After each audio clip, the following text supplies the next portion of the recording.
இன்றே டவுன்லோட் செய்து உங்கள் ஃபேவரட் ஷோக்களை என்ஜாய் பண்ணுங்க.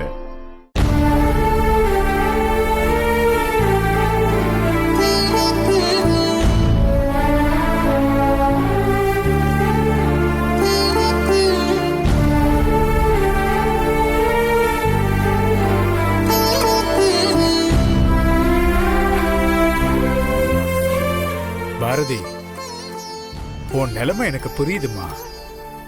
நீ இந்த நிமிஷம் அந்த அம்மன் முன்னாடி உன் தாலி திரும்ப கிடைக்கணும்னு வேண்டிக்கிட்டு இருக்க. அந்த அம்மன் கண்டிப்பா உன் வேண்டுதலுக்கு பதில் சொல்லுவா. நீ அதுக்காக நீ பண்ண நினைச்ச பூஜையை பண்ணாம இருந்தா எப்படிமா? சுமங்கலி பூஜை பண்றதுதான் சரியா இருக்கும்னு என் மனசுக்கு படுதுமா. நல்ல நேரம் வேற போயிட்டே இருக்குமா. ஒரு விஷயம் இப்ப தப்பா போயிடுச்சு, அதை நினைச்சு கவலைப்பட்டா உனக்கு கிடைச்ச வாய்ப்பு போயிடுமா. உனக்கு புரியும்னு நினைக்கிறேன். புரியுது சாமி. ஆனா கழுத்துல அவர் கட்டின தாலி இல்லாம நான் எப்படி இந்த பூஜைய முழு மனசோட பண்ண முடியும்? அப்படி இல்லம்மா, மனசு இருந்தா மார்க்கம் உண்டுன்னு பெரியவங்க சொல்லுவாங்க. இப்ப நீ தாலி பறி போயிடுச்சுன்னு வருத்தத்துல பேசிட்டு இருக்க. இந்த பூஜை பண்றதால திருடு போன உன் தாலி திரும்ப கிடைக்க வாய்ப்பு இருக்குமா.